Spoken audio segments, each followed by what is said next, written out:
Hello, welcome to Biology, the scientific study of life. Reproductive cycles and patterns. Most animals exhibit cycles in reproductive activity, often related to changing seasons. The periodic nature of reproduction allows animals to conserve resources and reproduce when more energy is available than is needed for maintenance and when environmental conditions favor the survival of offspring.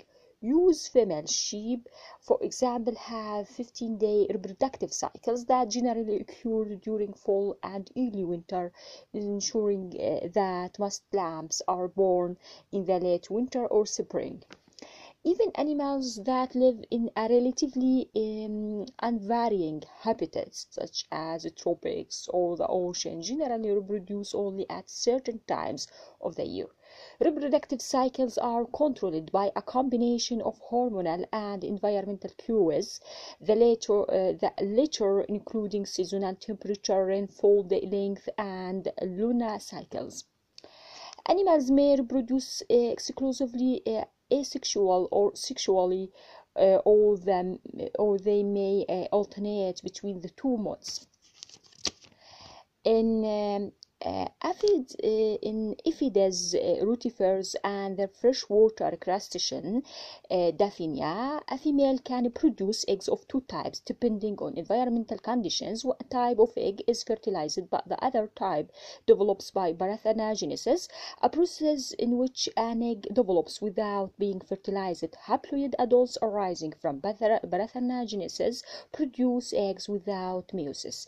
In the case of Daphnia, the switch from sexual or asexual reproduction is often related to season. Asexual reproduction occurs under favorable conditions, and sexual reproduction occurs during times of environmental stress. Among vertebrates, several genera of fishes, amphibians, and lizards reproduce exclusively by a complex form of parthenogenesis that involves the doubling of chromosomes after meiosis, a process that creates diploid zygotes. For example, about 15 species of whiptail lizards reproduce exclusively by parthenogenesis. There are no males in these species, but the lizards imitate courtship and mating behavior typical of sexual species of the same genus. During the breeding season, one female of each mating pack mimics a male. The rules change 2 or 3 times during the season, female behavior occurring prior to ovulation, the release of eggs, when the level of the female sex hormone estrogen is high, and male behavior occurring after ovulation, when the level of estrogen drops. Ovulation is more likely to occur if one individual is mounted by another during the critical time of the hormone cycle. Isolated lizards lay fewer eggs than those that go through the motions of sex. Apparently, these parthenogenetic lizards, which evolved from species that have two sexes, still require certain sexual stimuli for maximum reproductive success, as shown in this figure. Sexual reproduction presents a special problem for social or boring animals, and for parasites such as tapeworms, which may seldom encounter a member of the opposite sex. One solution to this problem is hermaphroditism, in which each individual has both male and female reproductive systems. The term is derived from Hermes and Aphrodite, a Greek god and goddess. Although some hermaphrodites fertilize themselves, most must mate with a member of the same species. In this case, each animal serves as both male and female, donating and receiving sperm, as we saw for earthworms. Every individual is a potential mate, and each hermaphroditic mating can result in twice as many offspring as from a male-female mating when only one partner's eggs are fertilized. Another remarkable reproductive pattern is sequential hermaphroditism, in which an individual reverses its sex during its lifetime. In some species, the sequential hermaphrodite is female first, while the other species it is male first. In various species of free fishes called wrasse, sex reversal is associated with age and size. For example, the Caribbean bluehead wrasse is a female first species in which only the largest, usually the oldest, individuals change from female to male. This as shown in this figure. These fish live in harems consisting of a single male and several females.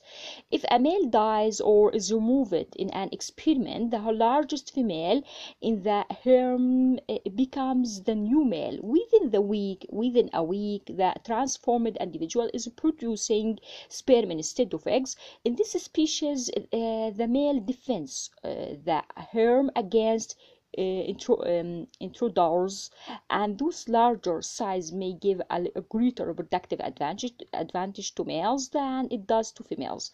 In contrast, there are male first animals that change from male to female when size increases. In such cases, greater size may increase the reproductive success of females more than it does males.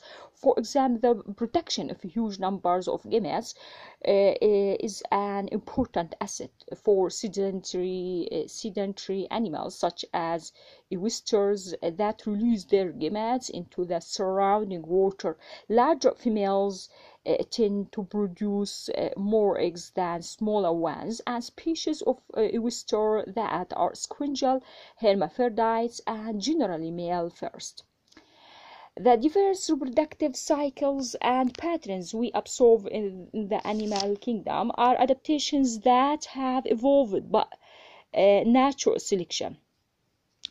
Fertilization depends on mechanisms that help sperm meet eggs of the same species. The mechanisms of fertilization, the union of sperm and egg, play an important part in sexual reproduction. Some species have external fertilization.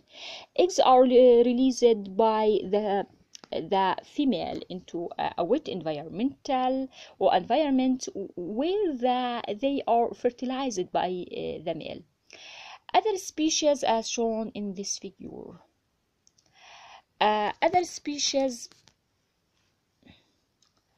have internal fertilization. Sperm are deposited in or near the female reproductive tract, and fertilization occurs within the tract. A moist habitat is almost always required for external fertilization, both to prevent gametes from drying out and to allow the sperm to swim to the eggs. Many aquatic invertebrates simply shed their eggs and sperm into the surroundings, and fertilization occurs without the parent actually making physical contact. However, timing is crucial to ensure that mature sperm encounter ripe eggs.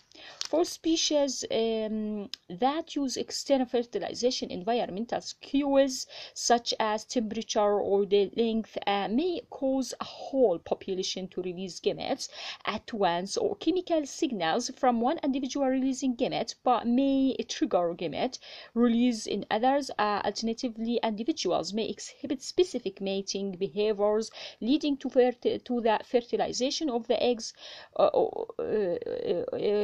of one female by one male. Such as courtship behavior has two important benefits. It allows mate selection, and by triggering the release of both sperm and eggs, increases the probability of successful fertilization. Internal fertilization is an adaptation that in terrestrial animals enables sperm to reach an egg when the environment is dry.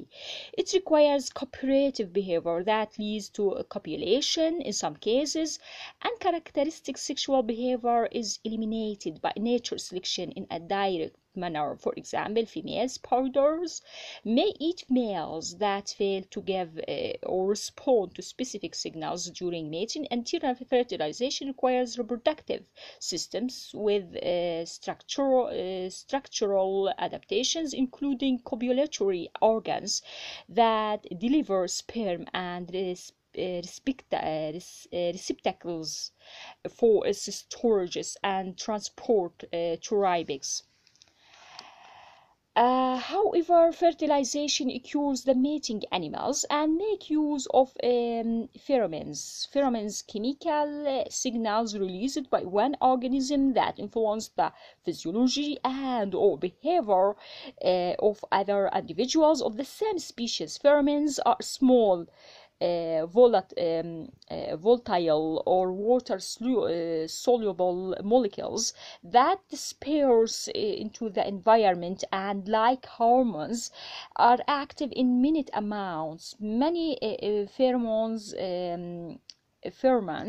function as mate attractants. The mate attractant of some female insects can be detected by males more than a kilometer away. Ensuring the survival of offspring. All species produce more offspring than can survive long enough to reproduce. Species with external fertilization usually produce enormous numbers of zygotes, but the proportion that survive and develop further is often quite small. Internal fertilization usually produces fewer zygotes, but this may be offset by greater protection of the embryos and parental care of the young. Major types of protection include tough eggshells and the eggshells, the mother development of the embryo within the reproductive tract of the mother, and parental care of the eggs and offspring. The embryos of many species of terrestrial animals develop in eggs that can withstand harsh environments. Reptiles and monotremes have amniotic eggs with calcium and protein shells that resist water loss and physical damage. By contrast, the eggs of fishes and amphibians have only a gelatinous coat. Rather than skirting a protective shell around the egg, many animals retain the embryo, which develops within the female reproductive tract. Marsupial mammals such as kangaroos and opossums retain their embryos for only a short period in the uterus. During that time, the embryos are nourished by the mother's blood supply through an organ called the placenta. The embryos can then crawl out and complete fetal development attached to a mammary gland in the mother's pouch. However, the embryos of eutherian placental mammals, such as humans, develop entirely within the uterus, and the placenta is more complex. When a kangaroo crawls out of its mother's pouch for the first time, or when a human is born, it is not yet capable of independent existence. We are familiar with adult bears feeding their young and mammals nursing of their offspring, but parental care is much more widespread than we might suspect, and it takes a variety of unusual forms. In one species of tropical frog, for instance, the male carries the tadpoles in his stomach until the metamorphose and hop out as young frogs. There are also many cases of parental care among invertebrates. Okay, thanks for listening.